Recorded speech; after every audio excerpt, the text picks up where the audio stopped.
A very good afternoon and welcome to Africa Trade Brief. In 2017, Quartz magazine reported that sales in the global art market reached a total of over $63 billion. The US, China and the UK accounted for combined 83% of that value of that global art market, while Africa and South America made up less than 4% of the global sales. You can see that the US making about 42%, China 21%, UK 20%, France 7%, Germany 2%, and the rest of the world collectively taking 6%. Of course, Africa and South America less than 4%.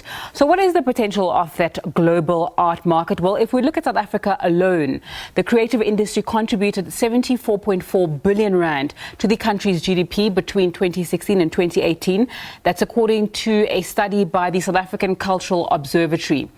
Pre-pandemic, which is the graphic that's on your screen, the creative industries generated over 29 million jobs, which employed about 1% of the world's active population.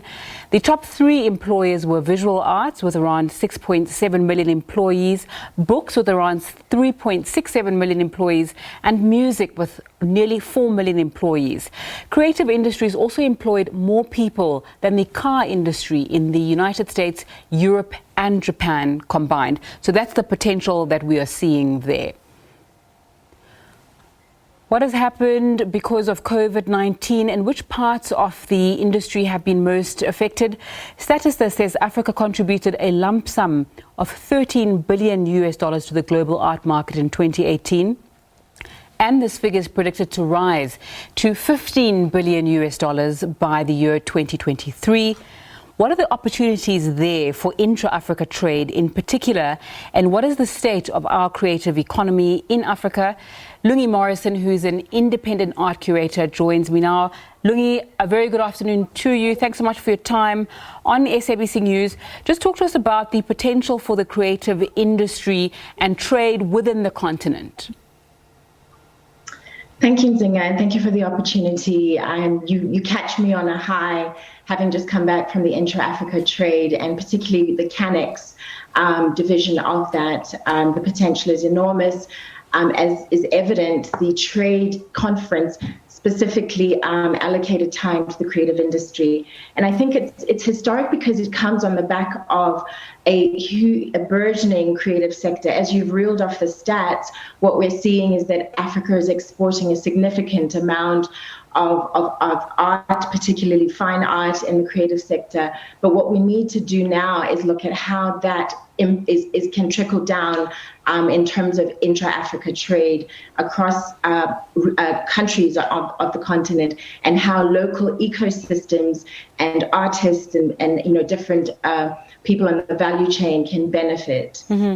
So we've spoken about the potential, and I know there's always these big terms being thrown around and the billions of US dollars being thrown about, but what's the actual current state of art and that trade on an intra-Africa level? I think, the stats are one thing. I think that it's really important to contextualize and look at, the fact that we have 54 states. The AFCFTA is looking to ensure that policy framework is in place. The protocols support this particular sector, who one of the major and founding sponsors of the Intra-Africa Trade Conference, Professor Arama of Afrisim Bank, has highlighted the significance of the sector. And actually, the bank has committed $500 million to the sector in total. So obviously, when you segment and look at what the fine arts sector might derive, there's huge potential. But to answer your question, I think what's really crucial is looking at what the institutional framework that is required for benefit and a beneficiation, as well as how the communities on the ground can actually come to terms with what they can do to access this really massive stake. What's the role of governments and private sector in ensuring that the goal of a developed creative economy in Africa is met and it thrives? A really great question. And I think for me, instinctively, it's about value. It's about ensuring governments need to, in the first instance, identify that this is a really valuable sector. The numbers, the numbers are evident. We export a significant amount. So governments need to come to the party and actually start to really give value to the sector, look at education programs that will support students and young people, coming into the sector, and partnering private sector to then create opportunities. I heard Mr. Easy at one of the panels saying, good luck to anyone who's going to invest in building a studio. Young people are actually creating this music from their bedrooms, streaming it up. The streaming revenue, streams that are being derived from the music sector alone are absolutely astounding. So there's just so much to be done, but I think fundamentally government needs to recognize the importance of this sector as bankable, as a significant contributor to the GDP, and the numbers are all there. I think it's really about organizing ourselves as the AFCFTA have done in partnership with the Afrexim Bank, and you now have a structure and a system that will really develop create value for the sector. Mm-hmm. One of the reasons that we're speaking to you today is because before the Intra-African Trade Fair and before your participation there, you were hosting a Ghana-South Africa art exhibition, both in Johannesburg and in KwaZulu-Natal. Just tell us a little bit about that. Yes, I grew up in exile. I grew up in West Africa, and I've recently been working and living in Accra.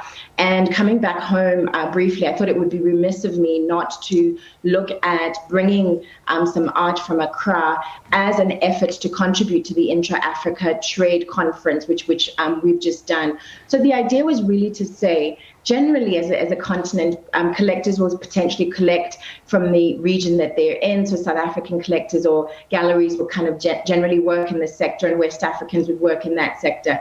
And so the ethos of Intra-Africa Trade is really about enabling us to remember that we're part of a bigger picture. And so the Ghana and SA exhibition was really to open up the market, expose South African collectors and audiences to the incredible depth and breadth of art that comes from Ghana. And similarly, when we got to Durban, after launching the Ghana and SA exhibition here in partnership with, different, a gallery here in Johannesburg, Art House, who then incubated a gallery from Accra. So there you already have an Intra-Africa illustration of Intra-Africa trade. We had a gallery in residence from Accra, and then took the initiative to Durban, where we then introduced the South African artists who participated, who are local to this region. So it was it was a sort of an expression and an illustration of how, in fact, Intra-Africa trade works. We sold art works from Ghana to local South Africans, and we sold some South African art to West Africans. And already you're starting to see the benefits of this trade initiative. LUNGI Morrison, an independent art curator, thanks so much for your time on SABC News this afternoon. It's time to take a look at how African markets and currencies are performing.